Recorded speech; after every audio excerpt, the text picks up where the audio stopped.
Okay, so 5 people are watching. 6. I wanna send a message to Graham. Let me make Graham a presenter as well.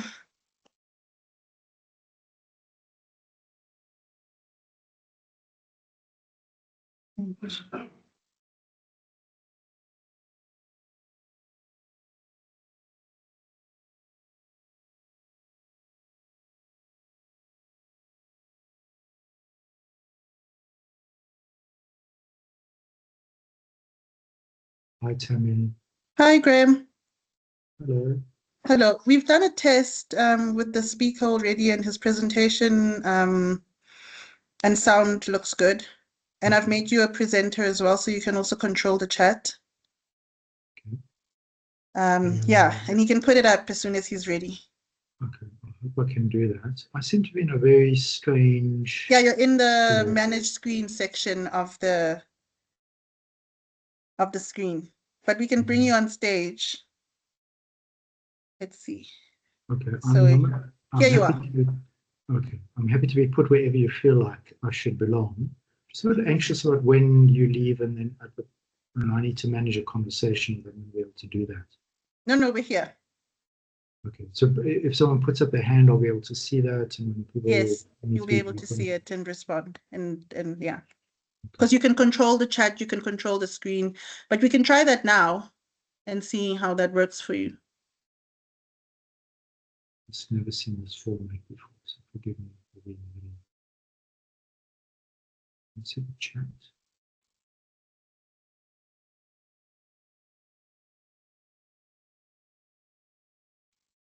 So people can see me. Yeah, they can see you. Yeah, I can see you, Graham. Yeah.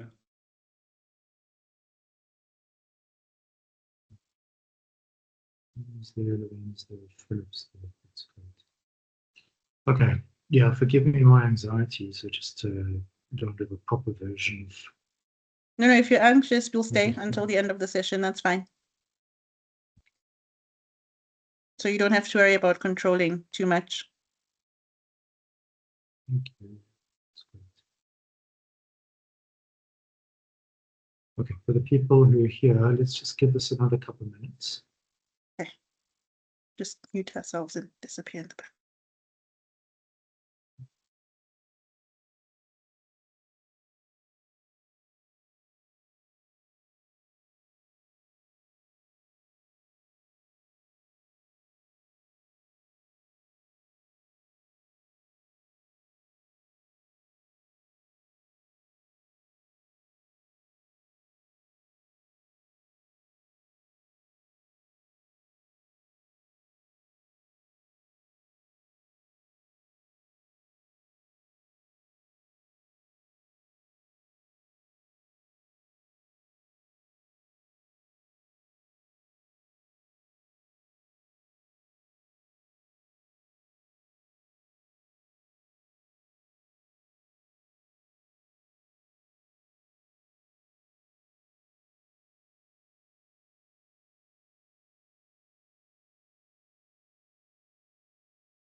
Graham has muted himself. Yeah, I was just talking to myself, Tammy, as usual. I was just saying we have 18, 19 people in the room, so let's just give it That's another minute or two. Okay, Okay. cool. And Start. I can just.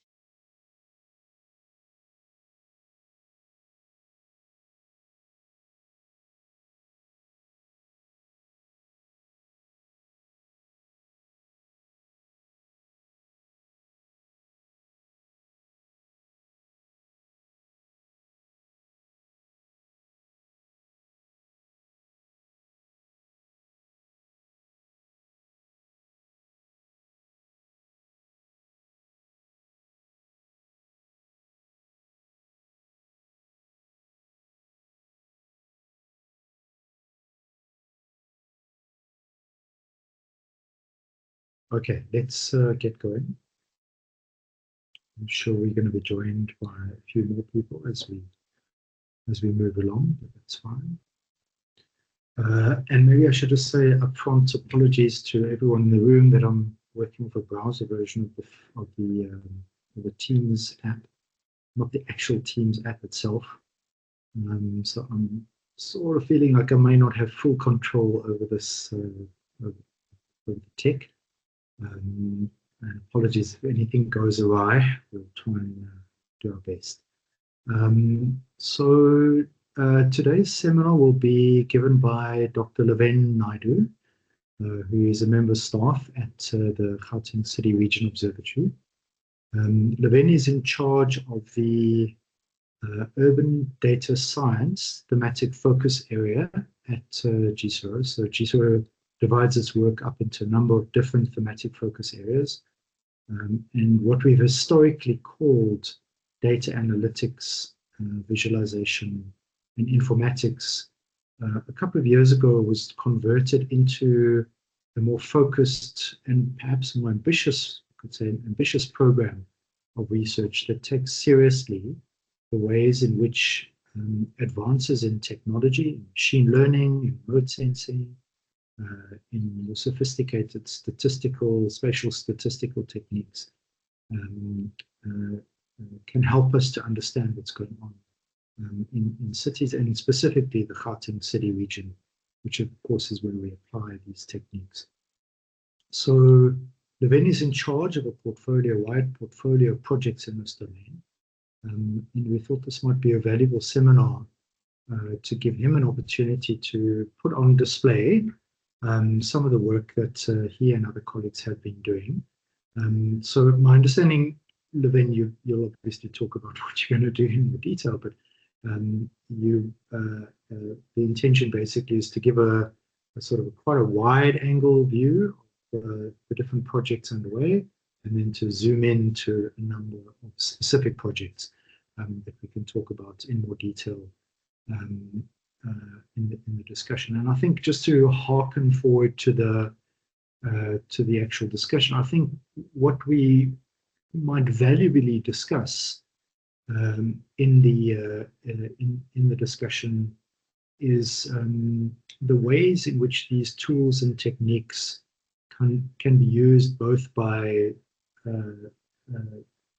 local government officials as well as officials in other spheres of government in order to enhance their understanding of the trends and dynamics shaping space and life in space in our cities. And also by academics themselves to strengthen academic work on cities.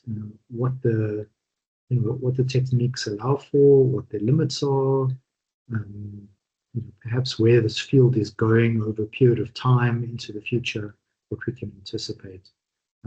As well as obviously if people want to respond to particular things that Laven has said in relation to one or other project. We did a version of this presentation a couple of weeks ago to the National Strategic Hub Knowledge Exchange monthly seminars, and I think there were about 250 people on the call. This is going to be a nicely more intimate setting, but perhaps we can have a deeper discussion about some of what's put up by Laven. So I'm not going to give a full bio for for Laven. Except perhaps to say, Laven, I was just struck looking at your staff profile that you've already been with us for 5 years. A bit of a shock that you've been here so long already. Laven came to us previously from the CSR, where he's done more than a decade worth of work in advanced spatial statistics and remote sensing, and he's applied that extraordinary depth of technical expertise into new areas of work focused on the urban in the Gauteng City Region Observatory context, as well as continuing to publish very prolifically on matters that are close to his heart, using remote sensing to understand what's going on in savanna, woodland cover, and so on and so forth. Okay, so Tammy, you'll assist me if this doesn't work automatically, but over to you, Laven. You'll speak for about 45 minutes. I'll turn off my camera and mic, and then I'll come back in a little bit later. Thanks very much. Thanks, Graham, for the very gracious introduction. And good afternoon, colleagues. Just want to check if I'm audible. My side? Yeah. Okay. All good. Yes. All good. Okay, great. Let me just go quickly share my screen. All right.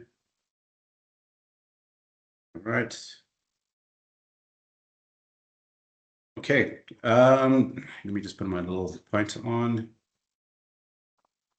Okay, great. So good afternoon, colleagues. Just pause for the moment, Laven. So no worries. Okay, so it's working now. Is it working? Yeah. I think there's just a process by which the screen, your display screen, has to come to the front of the stage, and you. Graham, I'll bring him on stage. Don't worry. Oh, you will. Okay. Back off, Graham. Okay. Thanks, colleagues. So if you can see my presentation clearly, I'm going to take a little bit of a different route this time around. Usually I speed through presentations and kind of skip some of the detail. So the point of this presentation is to kind of take it a bit slow and to explain some of the projects in greater detail that I usually do in presentations like this. So hopefully to enjoy a little bit of engagement from your side. Apologies again if it comes across as a bit of a lecture, but happy to field questions in between. You can definitely butt in and just say, okay, I have a question about this. So happy to field that.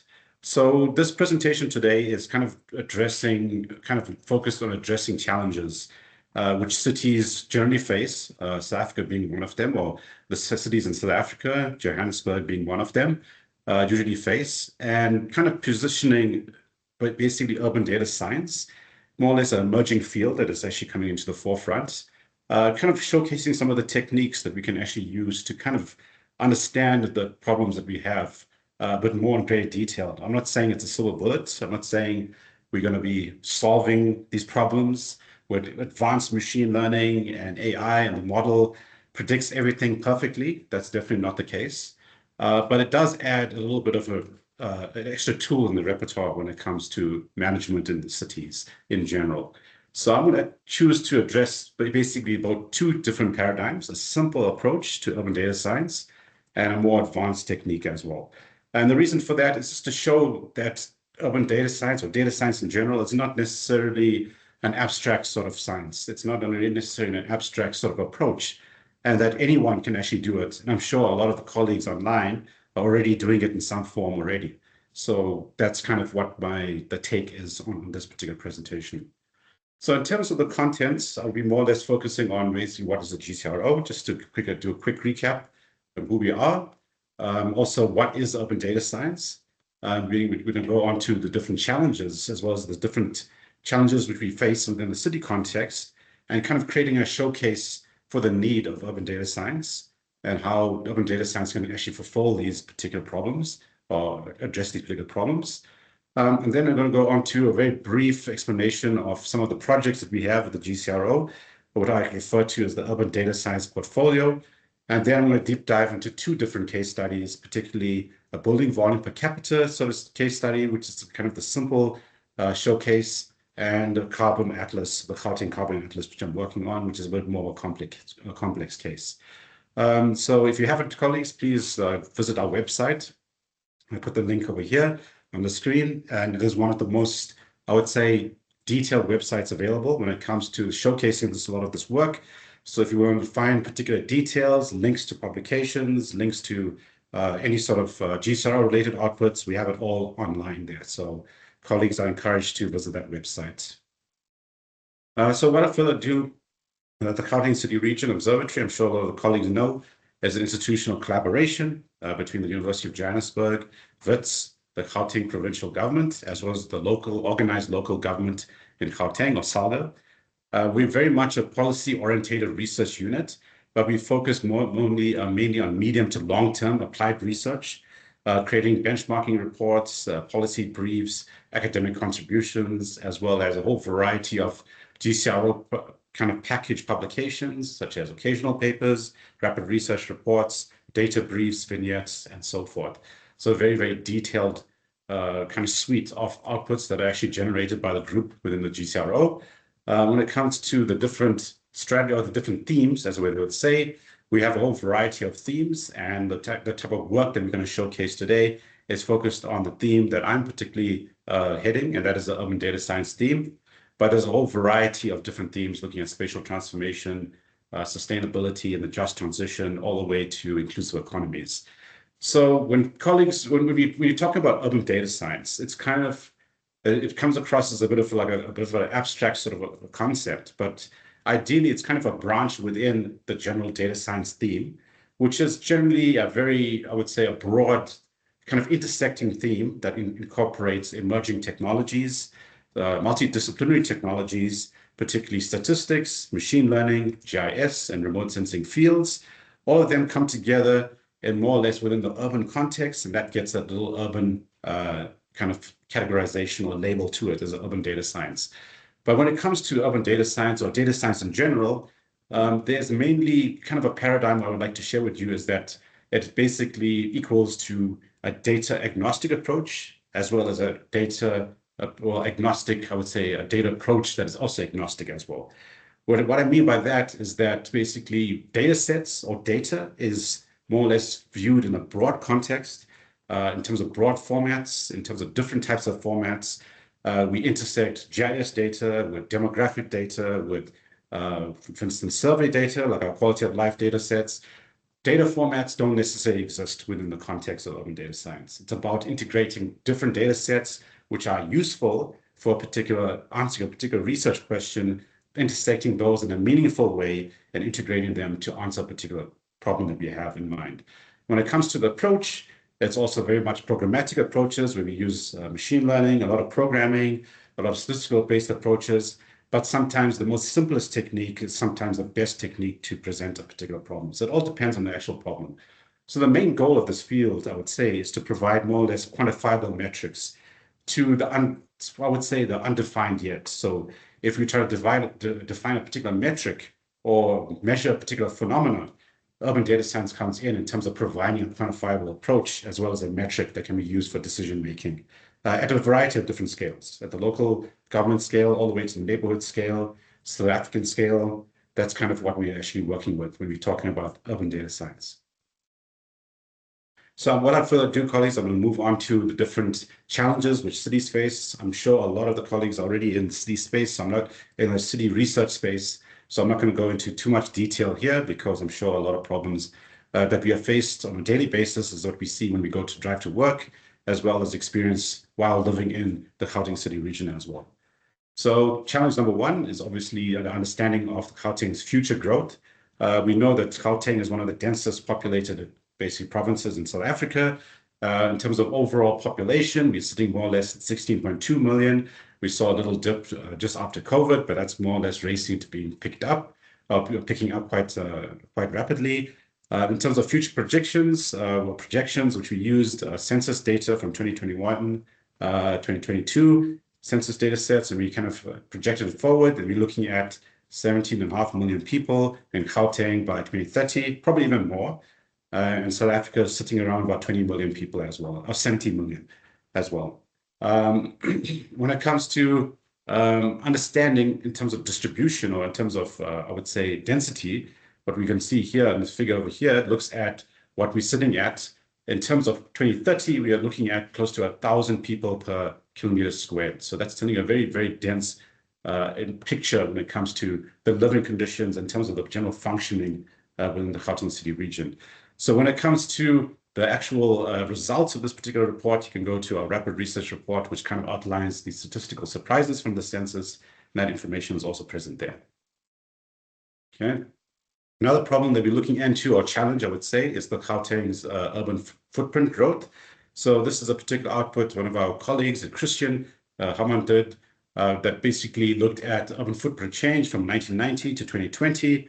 And what we can see here is a general growth from a general core moving into the periphery through urban sprawl. The majority of this distribution and expansion within the urban context is from residential building land use classes, while only 10% is looking at commercial industrial growth. So 80% of the growth that happened over these multiple decades is basically linked to residential housing in terms of addressing the general problems or challenges where Gauteng is becoming a forever densifying province just because it's an economic hub of the country. So looking at another aspect of the growth and change within the Gauteng City region, we're looking at number of buildings, residential buildings within Gauteng, and you can see the redder portions or redder spots within the actual images here are kind of aligned with some of the informal settlements that we're seeing, like Tembisa, Soweto, Katlehong, all the way to Soshanguve, having the high number of densification of buildings within these areas, indicating a variety of subletting, or as I say, backyard shack dwellings, or other aspects such as small-scale residential housing occurring within these particular areas. So that is actually very present within the urban sprawl. So we're seeing a kind of a horizontal distribution across the landscape as well as a densification within existing nodes. Okay. Another aspect we're looking into, which kind of alludes to challenges 1 and 2, is that it's linking to housing inequality and overcrowding being a particular social issue within this context. So when it comes to housing, as well as particularly crowding within the housing context, there are kind of two main paradigms which exist. And that is kind of a global north process where they say that denser conditions are actually easier for governmental management or city-based management and infrastructure planning, because resources can actually be rolled out in a more sustainable manner, and people within these particular contexts or within these residential houses can be served these services appropriately. On the other side of the coin, particularly what's happening within Gauteng, is that these areas of high densification is kind of linked to areas which are overcrowded conditions of people with low income classes, as well as sharing of both economic as well as health burdens associated to this crowding. So there's two main paradigms that are associated there. So if we take our quality of life survey, this is quality of life survey 6 data, and we created what is known as a cumulative percentage graph, looking at the number of occupants per room in the household across Gauteng, the Gauteng City region. And what we can see here is a good 58% of our residential or respondent samples having probably one person per a livable room, excluding kitchens and bathrooms and so forth, which is pretty much the normal case of what we expect. But I would like to focus on the last portion of the graph, which is the last 25%. And that's looking at respondents, which are looking at 2 people living in a particular livable room, all the way up to 16 people living in a single livable room. So this tells you the level of densification we're working with here. The problem with this particular graph is that it shows a certain image of crowding, but we don't know necessarily how big or the spaces that the people are working in. So one of the case studies that are linked here is linked to that particular concept of understanding the amount of livable space that we actually have, which I'll get to in a few minutes. Other aspects of challenges are kind of a more conglomerated approach of the polycrisis, which we're seeing within the Gauteng City region and different municipalities which are defaulting or kind of experiencing a whole variety of challenges, such as service delivery disruptions, which we are seeing in our different quality of life surveys, indicating an increase in the percentage of water interruptions as well as electrical infrastructure disruptions. We're also seeing basically a stagnation of economic growth, and is looking at GVA across different metropolitan areas, including other metros around the country, seeing some level of stagnation within Gauteng, within Johannesburg, for instance. That's in contrast to other areas like Nelson Mandela Bay, which is seeing more or less a steady increase, which is quite marginal. When it comes to unemployment, we're seeing also increased level of or increasing rate of unemployment within certain kind of metros within South Africa, looking at the city of Johannesburg being the biggest culprit, where we're seeing a high level of unemployment. It's kind of increasing over time. And other aspects also linked to satisfaction to different services, which are covered within the Gauteng, our quality of life survey, which we can also get into if people have questions on that. Other questions or other challenges we're looking at, obviously, is kind of leading from COVID, or the actual COVID pandemic during 2020, 2021, and that's linked to the threat of pathogen X.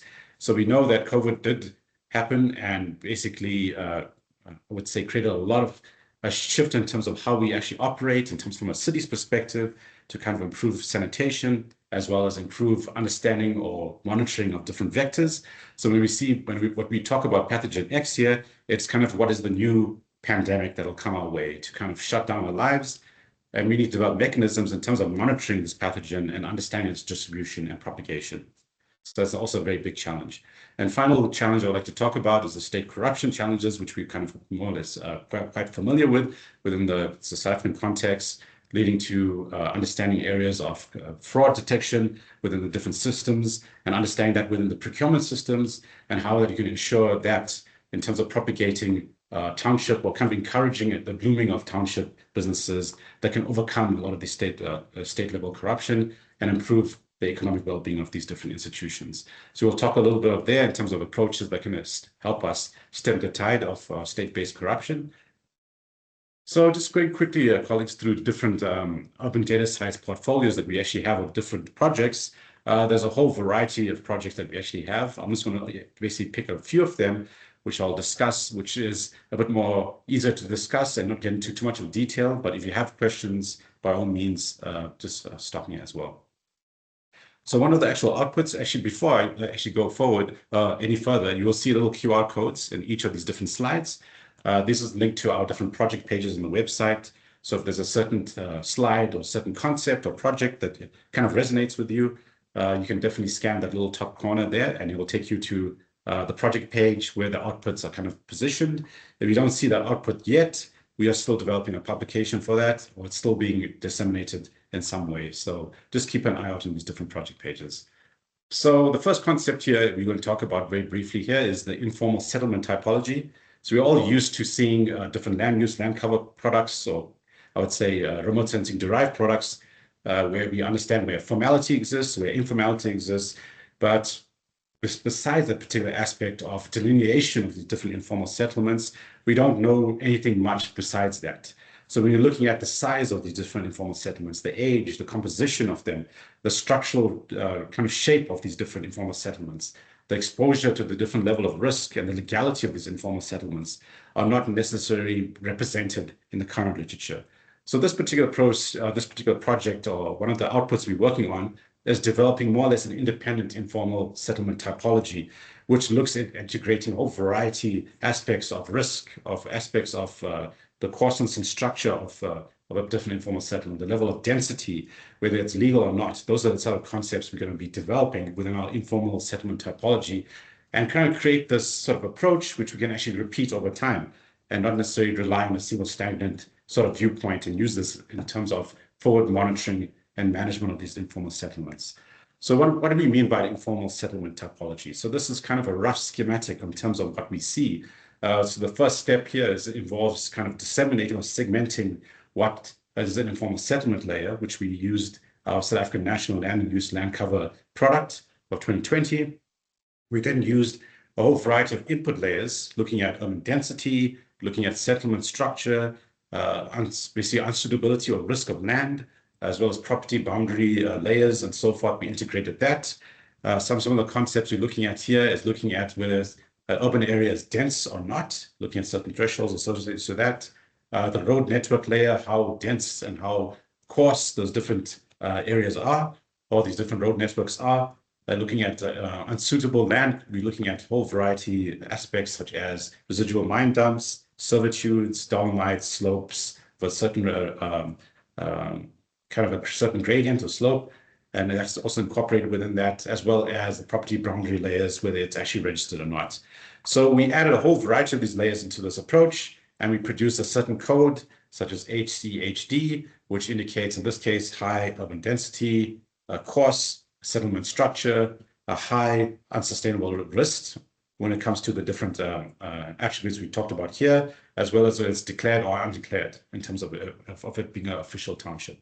And that is also intersected with some of the age data that we have to kind of infer some of the results. So looking at particular areas of interest, we're looking at certain informal settlements such as Mamelodi, Atteridgeville, and Innerdale. And what we can see here is that a lot of them have very distinct distributions in terms of certain of these typologies and classifications. A good example of that is looking at Atteridgeville, where we see a lot of the peripheral areas are very light, in this case, light purple, which indicates it's a low density informal settlement. It is fine in terms of structure, but it's high risk and it is declared.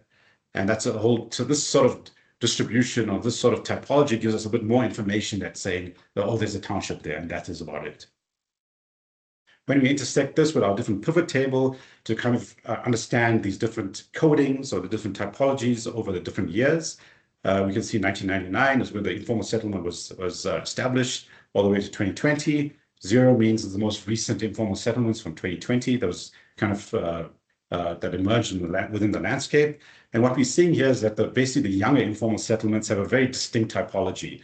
Greater than 40% of them have a LC-LD classification, for instance, while the older informal settlements surprisingly have a bit more variations across them, with some levels of risk, some levels of, I would say, densifications, and in some instances being undeclared. You know, things that have been established in the 90s also have a certain attribute that have been more or less not necessarily formally recognized by the government. And so the next step from this, we're looking at, this is just preliminary results, but we'll move on to a certain publication on this as well. Another aspect that's kind of a different side of the coin, looking at fraud detection, is looking at the spatial validation of government infrastructure. So this is a very interesting project that was it's kind of established from one of our interns a few years ago that kind of decided to use satellite imagery in combination with some of the information that we got from the Office of the Premier in terms of expenditure of governmental facilities, such as the construction of hospitals and clinics, and using those two different data sets to kind of see whether money is being spent appropriately. So this is an example of one of them where we see a certain classification, a building land use classification, which tells you that there's nothing there. But in the satellite images, as we kind of go through our Google Earth Pro and go over time, this is the location of a particular healthcare facility. We're seeing that being developed as we speak.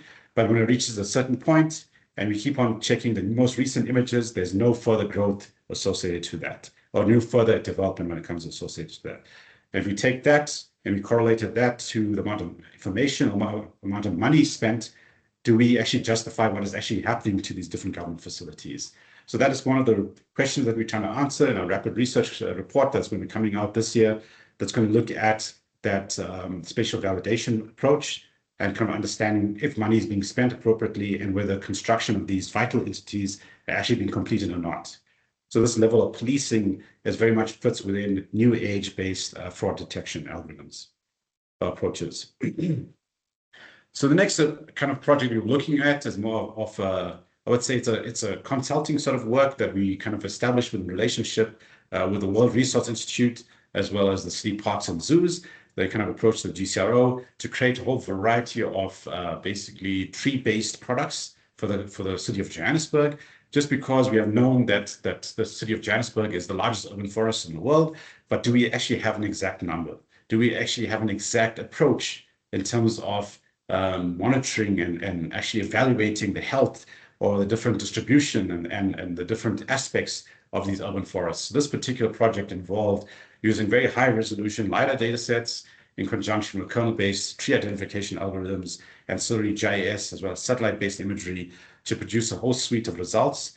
This is just 3 of them that I'm going to showcase. A report will be out very soon, and we can share more detailed attributes from that. So this is an example of one of the actual maps. We looked at canopy cover in terms of percentages. We used a little bit of machine learning and radar-based satellite imagery to derive this particular product.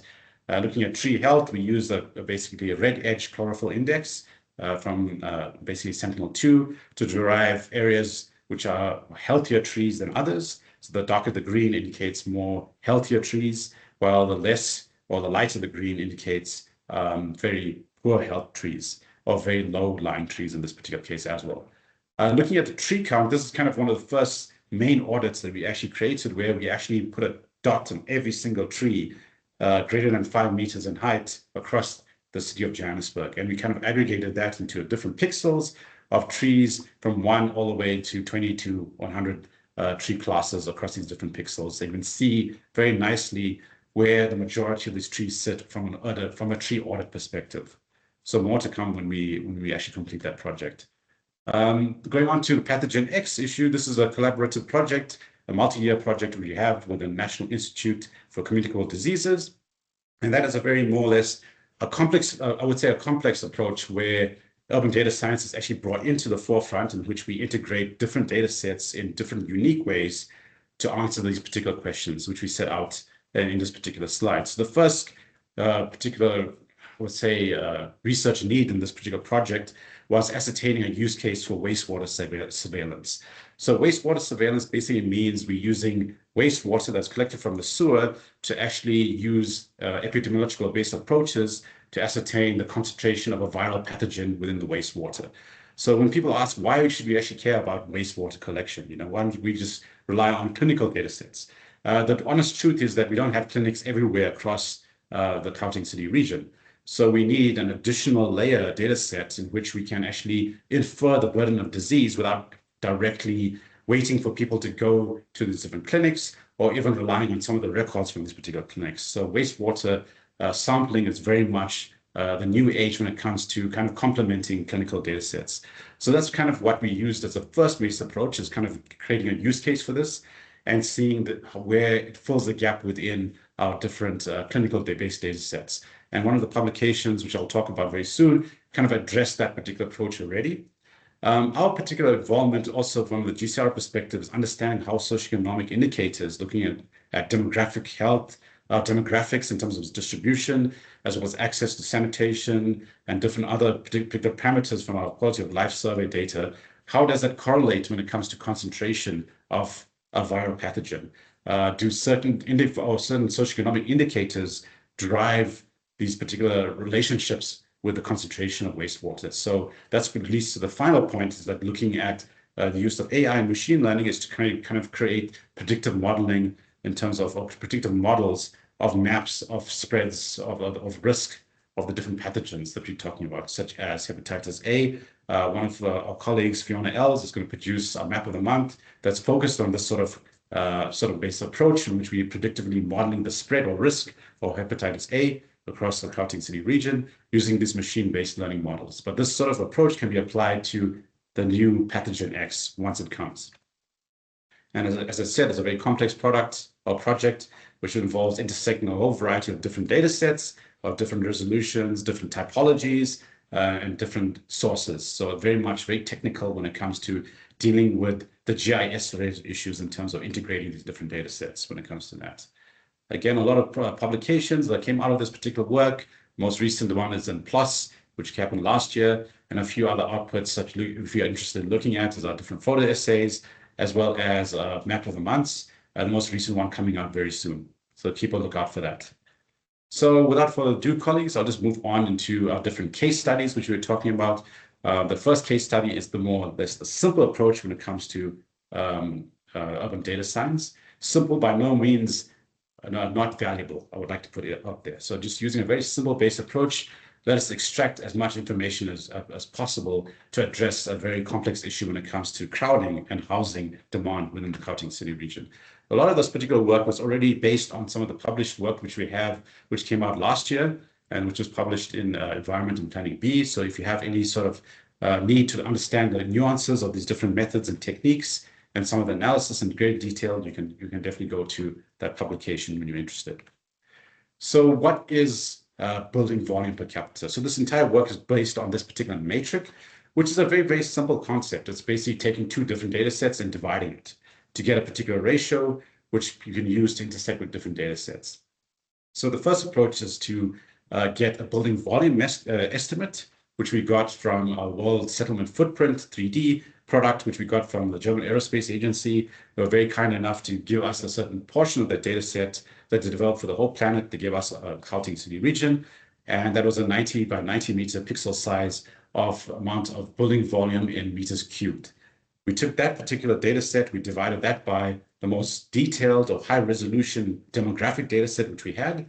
You could easily have used World Pop or any of our other sort of population-based products which are freely available, but we used a 400-meter sized hexagon from our colleagues at GTI, which provided a hexagon data set of population count.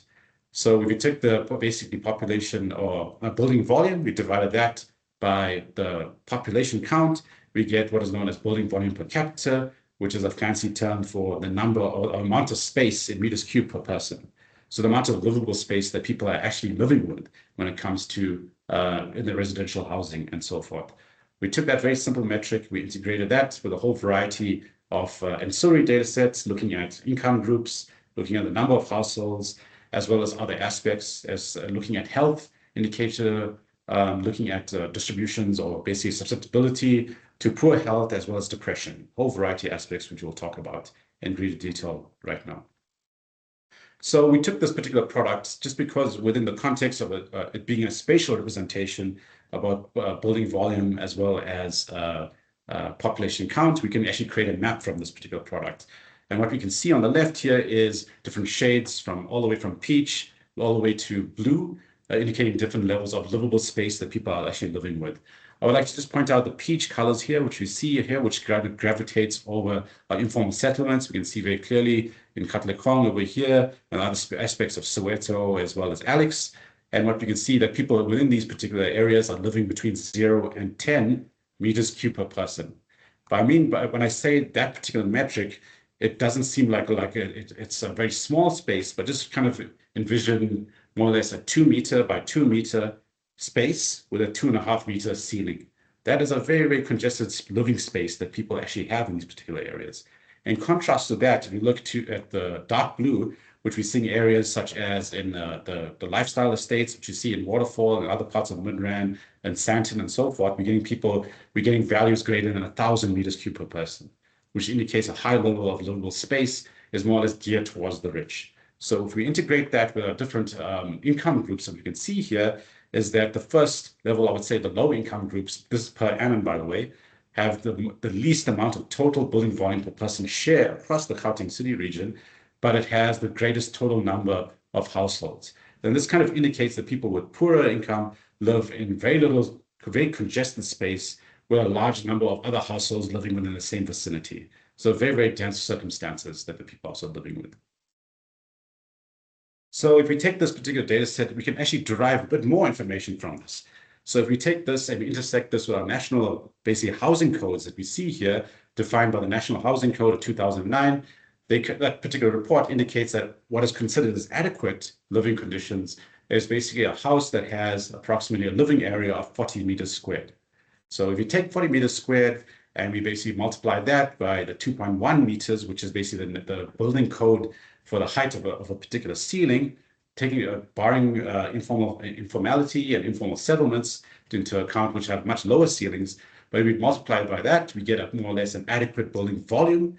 And if we divide that particular value by the statistical average of the number of people within households in the Gauteng, or in South Africa in this particular instance, is 3.34. We're getting an indication that in this particular graphic here is that adequate housing is more or less 25.15 meters cubed per person.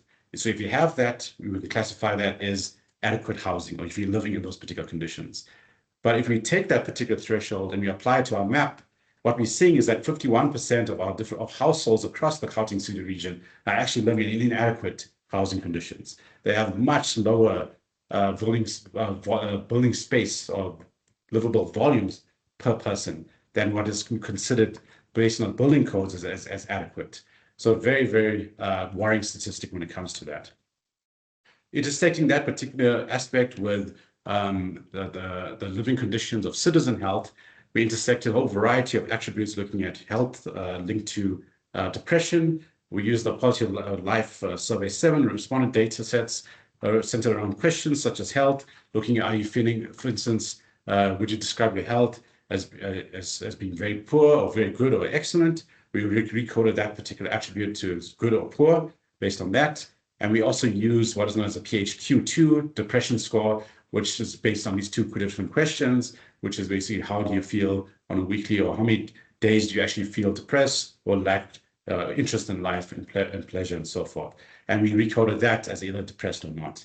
So if we took that particular health questions and we intersected that with our building volume layer, what we're seeing very interestingly here, using a t-test attribute or t-test statistical analysis, we're seeing that there's a significant relationship where low building volume values is actually linked to poorer overall health, as well as higher likelihood to depression, which is very, very concerning in these particular dense conditions. And we can see here, looking at the averages within what is considered within our different respondent information, we can see people with good health and low chances of depression always have higher building volume per capita than people with lower kind of attributes when it comes to a high risk of depression and poorer health. If we intersect that from a graphical perspective over the maps, what you can see here is the different green attributes linked to is mean wards that have building volume per capita that's less than 10 meters cubed per person. And we can see that aligns to areas which are red, which indicates high levels of depression as well. The trend is not entirely perfect in some areas, but we can see some good alignment when it comes to those different wards which have higher levels of prevalence of depression. And that indicates a good distribution in terms of our models are both communicated with one another. Wrapping up this particular analysis here, we actually intersected this particular product with the city of Johannesburg's stand value estimates, which we got from the city. And what we can see here is also another issue or kind of a question where informality or areas which have highly dense conditions generally have also poor stand value as well. So there's not much opportunity in terms of development from an economic perspective to kind of drive development and stand value costs within these areas in the city of Johannesburg. And that's looking at Soweto, Alex, Orange Farm, Ivory Park, and Diepsloot. A big exception is some of the commercial nodes, but majority of those areas are highly dense and have one of the lowest stand value in terms of that. So when it comes to urban housing reform and developmental and economic reform within these areas, there's a lot of questions that need to be answered as well. Colleagues, I would like to also just conclude on this last case study. So I kind of kept the more complex example for the last. So just excuse me if you get overwhelmed with a little bit of jargon, a little bit of some of the kind of complexity when it comes to the machine learning aspect of things. But I would like to talk about very briefly here is the carbon atlas that we're actually working on, or the Gauteng carbon atlas. And that's kind of derived by a need by the different metros kind of drive or push to become carbon neutral by 2050. So from a climate perspective, we all know that cities themselves generate more carbon than they actually carbons that they actually store or actually capture within the context of carbon sequestration. But we need to actually measure these different emissions in terms of carbon sinks or carbon sources. We actually have to put up a particular value to these attributes so that cities themselves can actually make more conscious and more accurate decisions when it comes to the climate itself. And when I refer to as carbon sources is obviously referred to carbon emissions, carbon capture and storages are referred to as carbon sinks. So when it comes to understanding these different terminologies, I would like to just kind of bring you back to, I would say, elementary school when we refer to the different colors. There's a nice paradigm within the carbon community or carbon research community, which kind of introduced the colors of carbon, which I really like the most. And that's kind of attributing different attributes of the carbon storages and carbon emissions to different colors of the rainbow. You can see that very clearly in this particular figure here. But this particular presentation will be focused on what is known as green carbon as well as teal carbon. So green carbon is carbon that is stored within all different trees and grasses, which we see across the landscape, while teal carbon refers to the carbon that's stored in wetland vegetation. All two very, very important carbon sinks from a perspective of carbon sequestration. And again, a lot of this work is going to be involved using a whole variety of machine learning approaches, as well as remote sensing heavy sort of based approaches. And this is an example of some of the methodology that we used for the green carbon derived product, which is the amount of carbon that's stored in actual trees and grasses. I'm not going to go through the detail here. A lot of the work is covered in a lot of published work, which I did many years ago. But the whole idea here is that we have to use nested sampling methodologies. So we go to the field, we collect a whole variety of measurements. We then create a model between the field measurements, which we see on the ground, to a kind of intermediary layer. In this case here is airborne LiDAR data, which we used here. And we created another product from there. And from there, we move on to a satellite-derived product, which is more regional in terms of its scope. So when it comes to deriving such a product for the country, this is sort of approach which we need to actually consider, and that's a nested upscale modeling based approach. So this particular approach, we use a whole variety of basically L-band radar data sets, optical data sets. We integrated that into a machine learning random forest-based approach. We used our airborne LiDAR data sets, which was calibrated by field data sets, as our kind of our training and validation for the model. And we kind of produced a whole variety of statistics, which kind of gives you model accuracy in terms of predictability when it comes to the mapping. And we applied that and inverted that model on our stack of remote sensing images to create this map. And this is an example of one of the maps which we created, which is of green carbon. And you can see the distribution is quite varied across the board, where you get the savanna biome coming from the north and the grassland biome from the south. So much top heavy, I would say, or north heavy when it comes to some of the higher levels of carbons in terms of tons per hectare, or green carbon in this instance. From a concentration perspective, we see Mekelle City, which is around here. This municipality has a high concentration of green carbon, actually more so than actually the city of Tshwane as well as the city of Johannesburg, which we considered as the urban forests within the province. So it's actually quite an interesting trend when it comes to that. In terms of overall percentages, the city of Tshwane, just based on its size, has the greatest overall percentages of green carbon. If we intersect that with different classifications, kind of understanding, binning the different classes of carbon, we can see more or less where that urban forest idea comes in. From the city of Johannesburg, where we're seeing a lot of the denser stuff, the things that are greater than 30 to 50 tons per hectare. That's kind of indicating the presence of big, tall trees. And that's where the idea of the urban forest kind of comes in from the city of Johannesburg and city of Tshwane, so instances.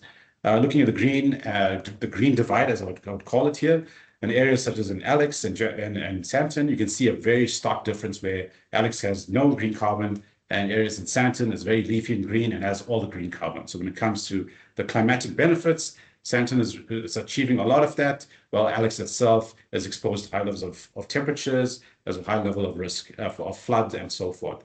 But when it comes to the ideology of carbon in terms of how should we actually, from a management perspective, how should we actually distribute green carbon across the landscape, it's very difficult to go to a town planner and say to them, yes, we need to put trees in Alexandra, for instance. For me, there's a bit more of a nuance here where there has to be a level of transformation from a housing perspective that needs to be conducted first before the green assets can be introduced. So for me, from a climate perspective, having the overall percentage of the distribution of green carbon should be more or less prioritized across the Gauteng City region and not necessarily targeted at level of formality versus informality and so forth. But happy to have a discussion further on that particular issue. This little figure here indicates that the level of green carbon itself, 44% of that is actually not protected and open to a whole variety of, apart from privatization of land, open to exposure in terms of the erosion of this particular resource. Moving on to the teal carbon product, which is kind of the last aspect of this presentation.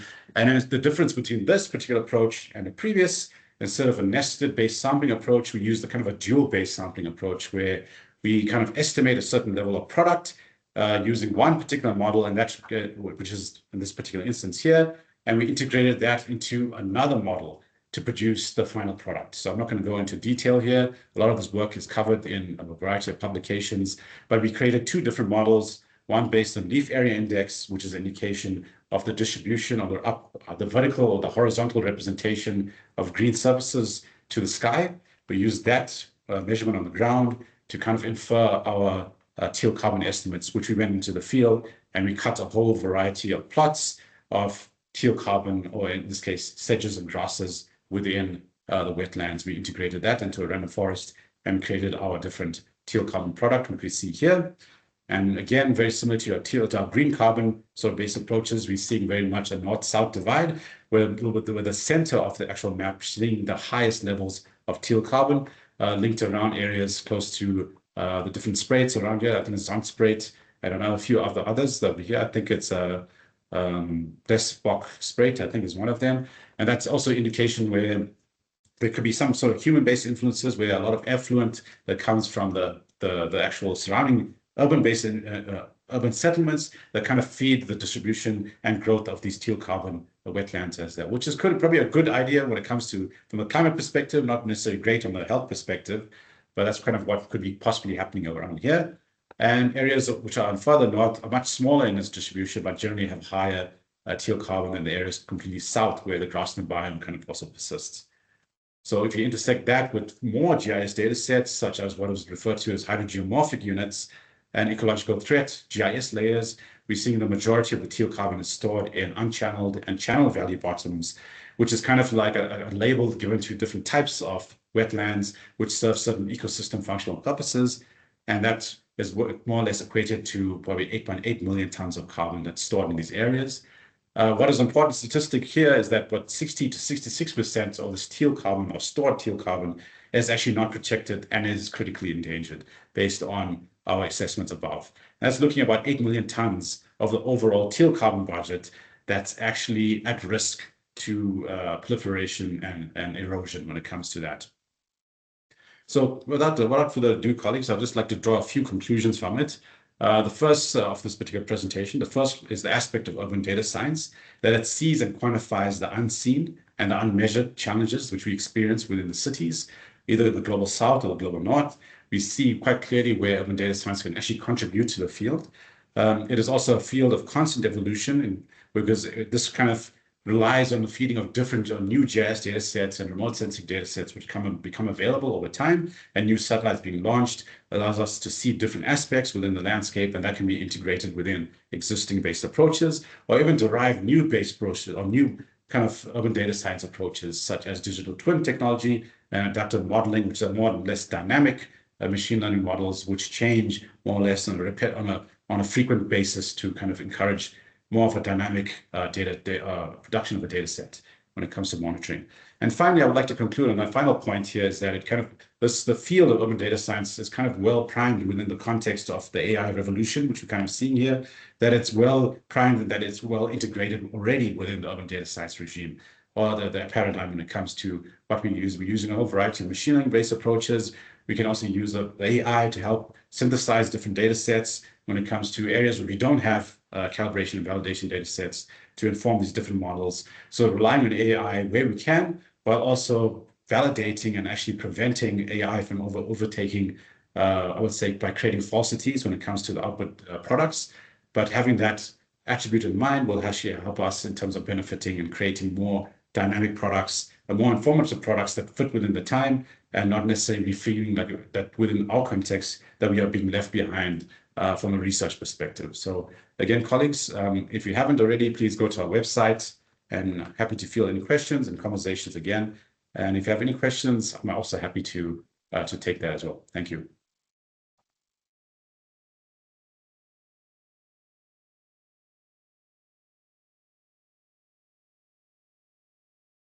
Fabulous. Thank you so much, Laven.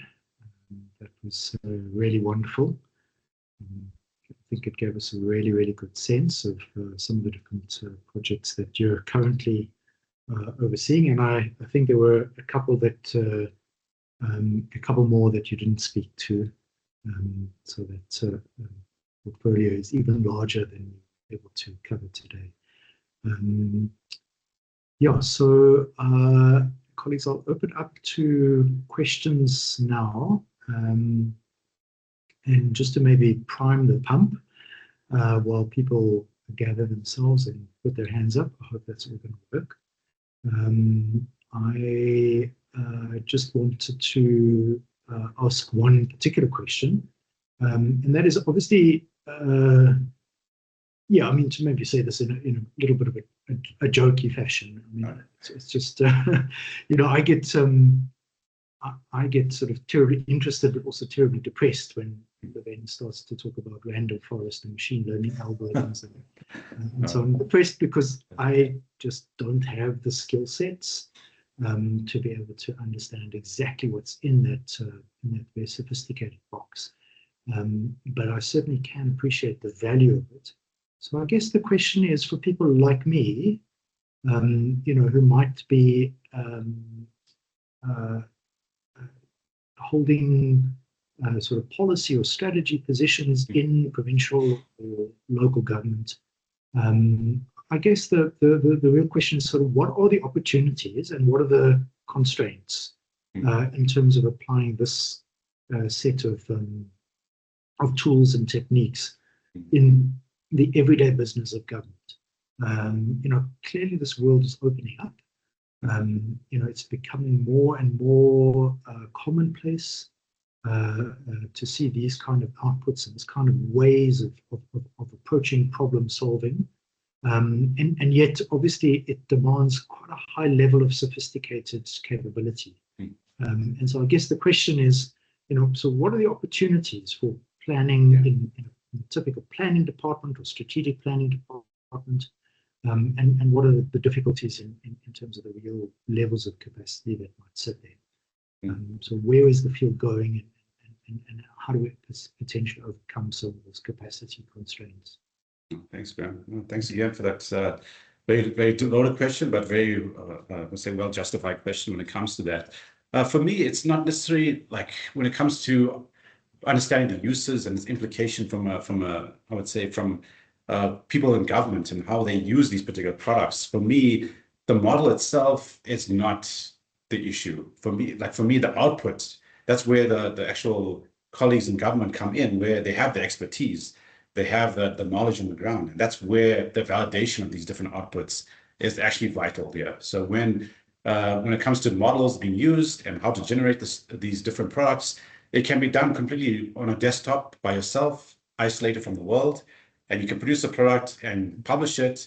But if it was not useful, or it's not even linking to people on the ground, and say, hey, this is actually a nonsense-based product. We're looking at the map, you're seeing a certain distribution that makes no sense, but you publish that in an international journal because people don't know what the trend should be on the ground. So for me, the advantage perspective is to kind of critique these products with a higher level of, I would say, rigor that only experts can do, or people in governments can do.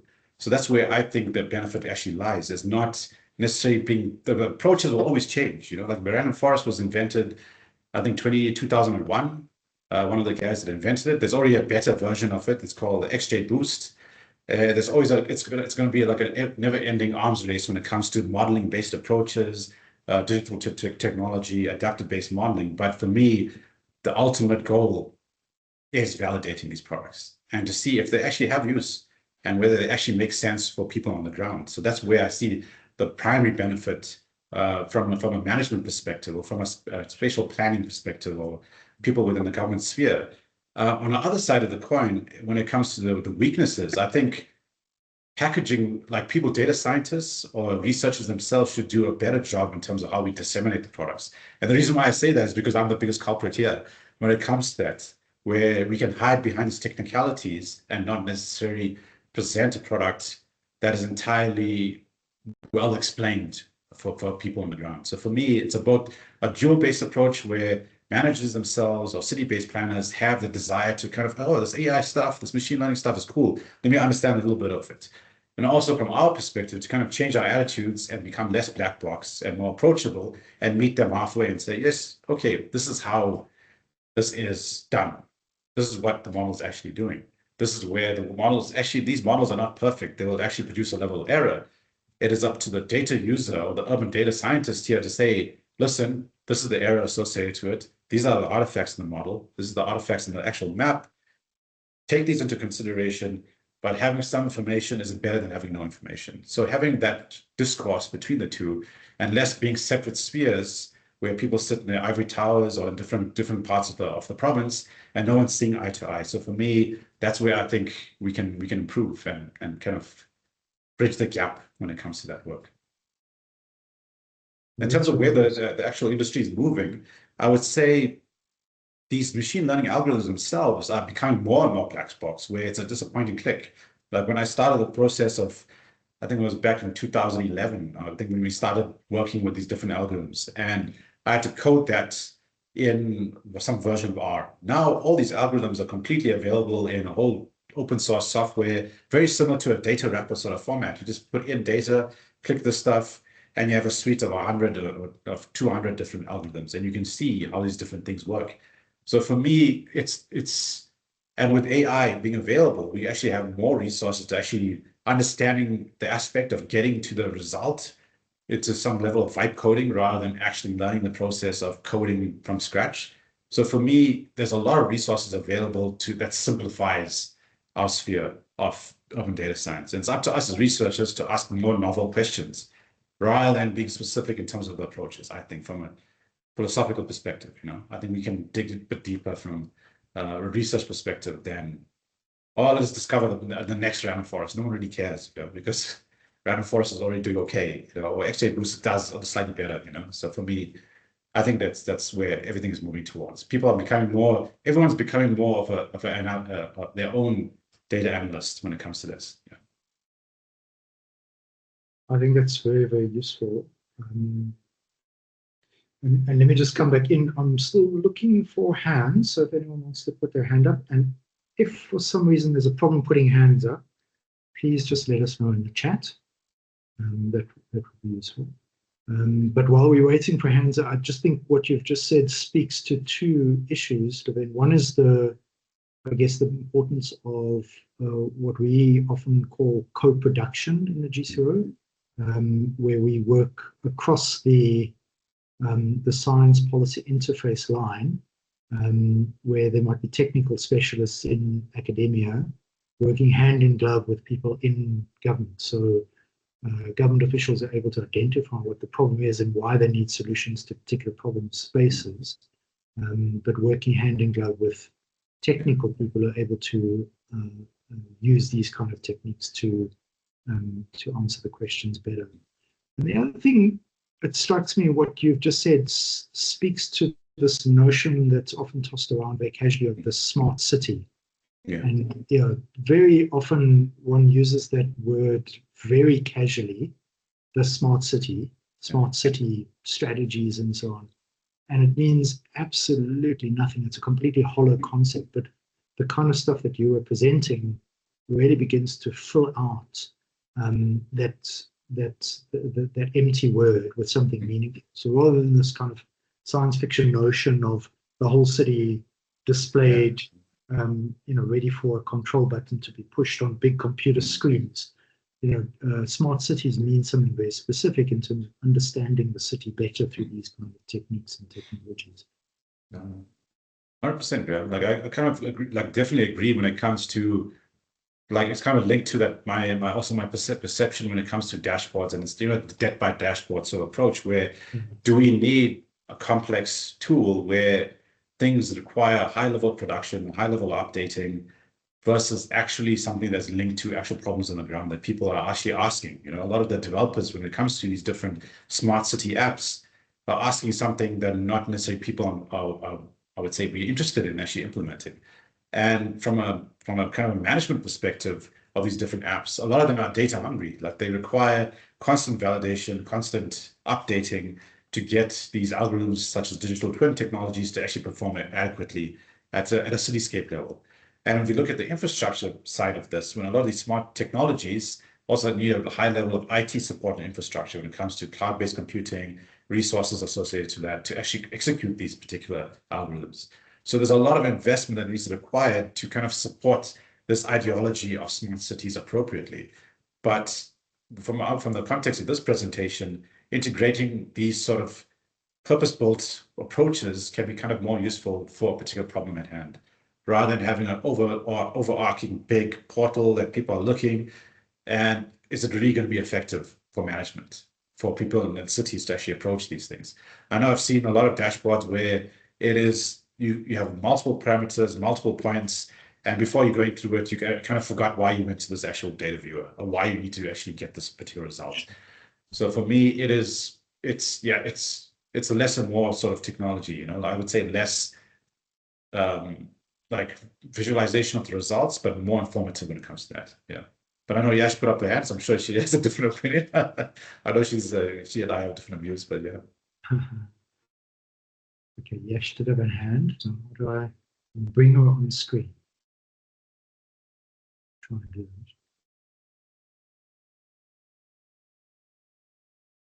that. Yash. Hey, Laven. Thank you for the interesting presentation. I wasn't planning on saying anything about the dashboards or anything. My question was around your green carbon work and the methodologies that you all have created, essentially to create that product and to create a result that's usable.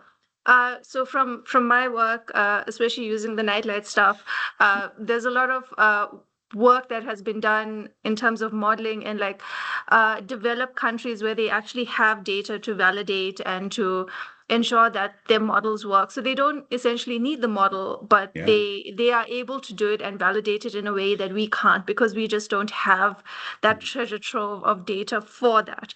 And I was wondering if in the process of your green carbon work that you had to go through that and whether you had to test these models and because you couldn't retrofit them in the way that you intend and because they tend to have quite a bit of value and stature within the academic community when they accept it quite broadly, and if you encounter that in your green carbon work.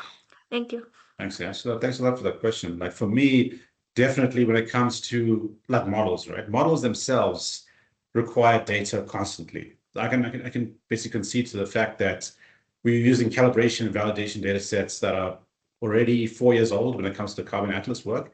And that's because we physically can't go into the field to update more data sets or collect new field-based data sets.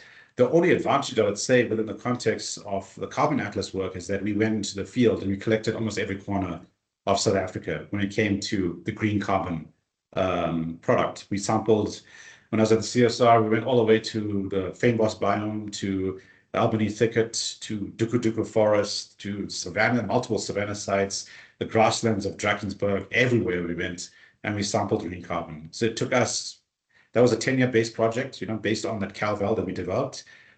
Not everyone has the luxury when it comes to the financing of these things, but when we cover the representative range within a model of what we expect of green carbon, if we know the top end, we know the bottom end, models themselves like random forest, so it's artificial neural network or spot vector machines, all of them more or less know, once you get the lower and upper limit more or less represented within your training data set, it does a good job on a year basis to kind of predict that for the different years.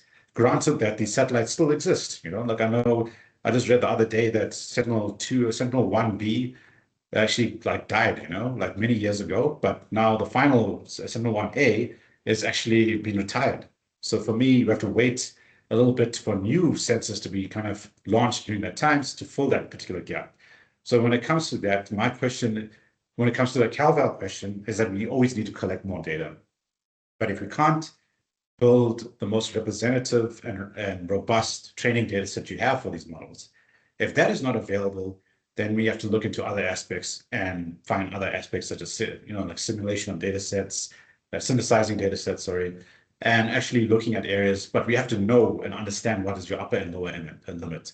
Like I'm quite familiar with your work, Yash, when it comes to the GVA. I can't tell you what is the upper limit of GVA in Gauteng. I cannot. Like I don't know that, but from a carbon perspective, I know the upper limit. So when it comes to the modeling aspect, it's a lot easier in my instance than in your instance. So for me, it's about cross-checking with available data sets. And if you can't find it, it's to synthesize it in some way or form using the diametrics of approaches that people have done with the mesodome data sets, taking sort of estimates from a coarse resolution and break it down to smaller resolution based on certain based assumptions. So that's another base approach that you can possibly look into. Just another final point when it comes to the model itself, I can guarantee you that you can build a model that's, like in this particular green carbon model, is about 10 years old in terms of data being put into it, but people will still question it. People will always question models, and rightfully so, because it's a predictive-based model. So it depends what good data that you put into it, so they actually predict going forward. If that makes sense. So for me, that's kind of the ideology when it comes to base modeling, and preserve long base modeling when it comes to this, or long-term base modeling. Thank you so much. And I have one more question. This is more of a broader, high-level question in terms of the remote sensing field as a whole, and whether your sense as to, for CalVal data, if the trend is that researchers in the remote sensing field are moving more towards relying on AI rather than on-the-ground field work. That's a very good question, Yash, because for me, AI is very good at replicating or kind of producing information that's already available. That's my perception when I was dealing with AI-based models, is it's not necessarily going to create new data. So when you look at generative AI or any other sort of based modeling or any other sort of AI-based tools, it's not necessarily going to create something that's super genuine and super unique. So when it comes to CalVal, the question is, can the actual AI produce results which are comparable to real-world measurements? And if it can't do the estimation, my gut is that it will not be able to estimate the variations of GVA, for instance, over a 10-year period. It will go into the internet and dig back the entire archive of GVA, but it's not going to give you an idea of what's going forward, because it's not going to, like, these AI-based LLMs are not built to produce something that it might not necessarily know, you know. If it doesn't know, it'll probably lie to you first before it gives you an accurate estimate. So for me, CalVal on the ground is still paramount. And getting some sort of information that even is from a third party, like, you know, GTI or any other sort of government data or other organizations that provide some data, that's better than, that sort of path is better than going through to AI for me, personally speaking. Hope that answered the question. Yeah. Thank you very much. Yes, it was really insightful. I appreciate it. Thanks, Yash. Thanks, Yash and Laven. It does sound to me like the validation processes of actually going out and visiting the Albany thickets and the Drakensberg lowlands is a much more fun part of modeling than. Well, it's the funnest part. Yeah, it's repetitive, but it's fun. Fun to see the planet. Yeah. See the planet. Anyway, can I bring Phil on? Let me just see if I can do this. Yeah, sure. Laven, that was great. So I just wondered whether you or perhaps other colleagues at the GCRO have a sense perhaps that policy makers are now expecting the machine to provide the answer and kind of not just the analytics, or maybe the analytics is so sophisticated now that it kind of overalls the policymaker, becomes kind of reluctant or even afraid to engage. I think that might be my reaction if I was in that position. And I mean, you probably know the term post-politics, the sort of idea that policy making has now been taken out of the realm of dialogue and politics and normative discussion. I wonder to what extent do you have that sense, or you've engaged with that critique? No, for sure, Phil, like definitely when it comes to I would say like being overwhelmed with data, because at the end of the day, it's the policymaker's job also to find what is the good data versus the bad data, because you always will get data, especially in the world that we're living in when it comes to AI, where you can just ask it and produce a value, and you can either take it or leave it, so you believe it or you don't, or you do your own sort of validation to the products. So when it comes to, for me, the importance of policymakers is to be more strict than they ever would be. Let's put it that way. Just because there is so much of data that's available, and there's so many avenues in which data can be delivered to people, I feel that policymakers themselves have to be a bit more discerning when it comes to interacting with this data.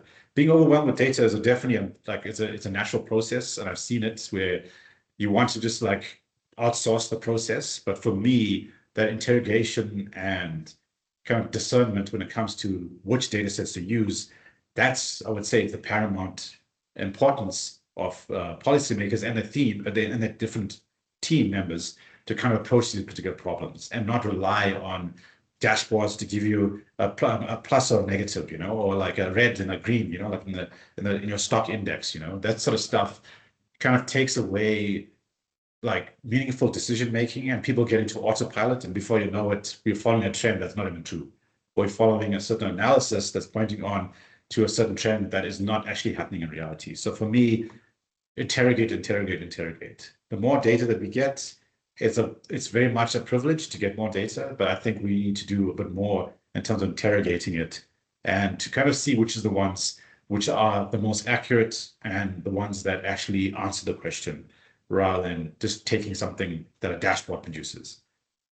I hope that answered your question, Philip. Thanks, Laven.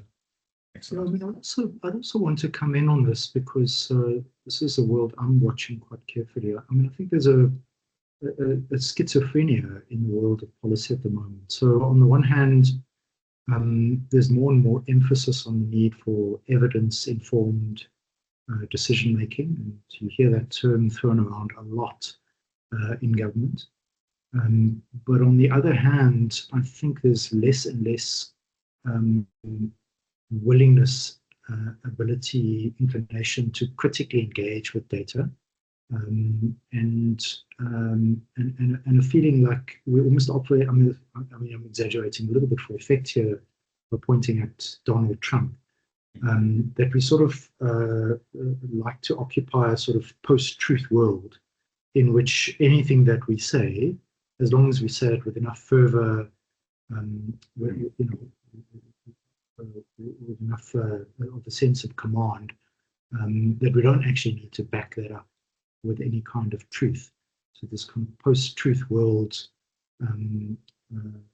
counterposed with this emphasis on evidence-based policy making. And I certainly think there's a heightened responsibility for people who play in the space in terms of this. So I myself have stood in front of the Premier of Gauteng and referred enthusiastically to the fact that our new quality of life index introduced in 2021 was based on a machine learning algorithm.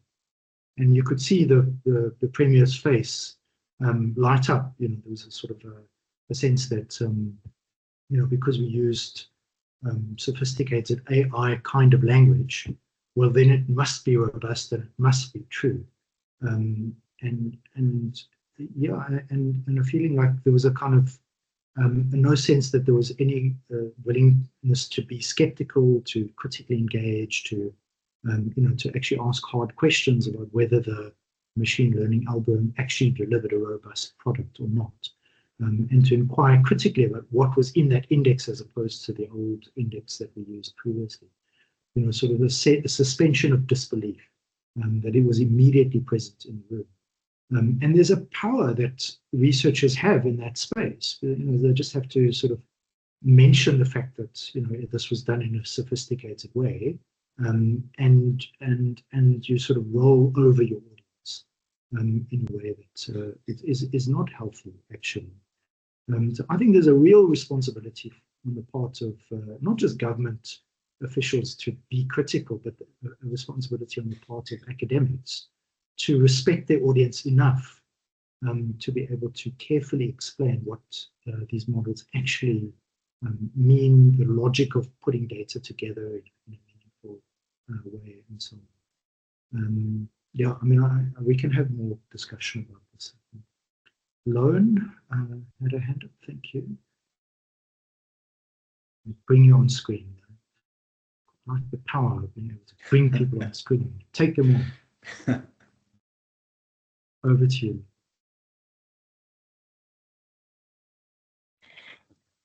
Yeah, thanks very much, Laven. Very interesting, but also kind of overwhelming in many ways, all this kind of data.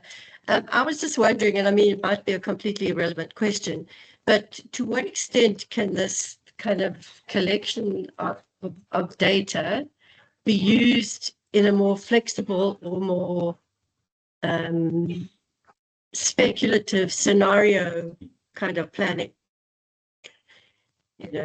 Because obviously, people like the evidence of data, but to what extent are people using it to speculate about particular scenarios and in terms of what one combines, Yeah, no, thanks, Lana. Thanks a lot for that, because for me, I would say to kind of speculate on what the future trends would be, like there's a lot of future prediction-based modeling or different approaches that you can use to kind of bring the forefront when it comes to that. But I think the question that you're asking is that by combining these different data sets in areas or ways that people haven't done before, or even integrating all these different, like if I decide to basically answer every sort of criteria that is well known in spatial transformation, for instance, in the spatial transformation field, create different variety of layers, integrate that into a more or less comprehensive library, and then infer some sort of results from it or some sort of trends, which you can probably speculate in terms of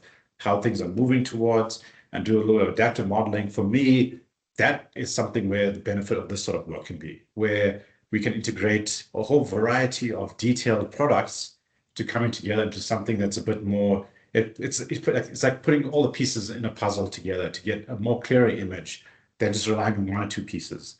So that's where I see the benefit of this sort of work. I would say the urban data science field and some of the work that the colleagues in the GCR are doing is that I can wake up, like for instance, tomorrow and I go to Yoshina and say, okay, you know, your GBA model that you created for your work, I want to actually do some work on understanding depression, for instance. And if people are more economically active, are depressed or not, or that sort of analysis, I can go to her and say, can I combine that of your data set with my data set? Let's see if there's a new sort of result that we can infer from that. So that's where I see the benefit of the space that we are in at the GCRO, where we can produce these results that are very, very detailed and very informative, but together in different pieces, we can actually piece together a more comprehensive view and draw those speculations, either through policy briefs, op-eds, and so forth. So for me, definitely I see the benefit when it comes to that. Yeah. I hope that answered your question, no? Yeah, no, thanks. Yeah. That's great. So as we head towards close, the last couple of minutes, any other questions? It doesn't have to be a question. It could also be a comment, thoughts from the audience about what's been presented.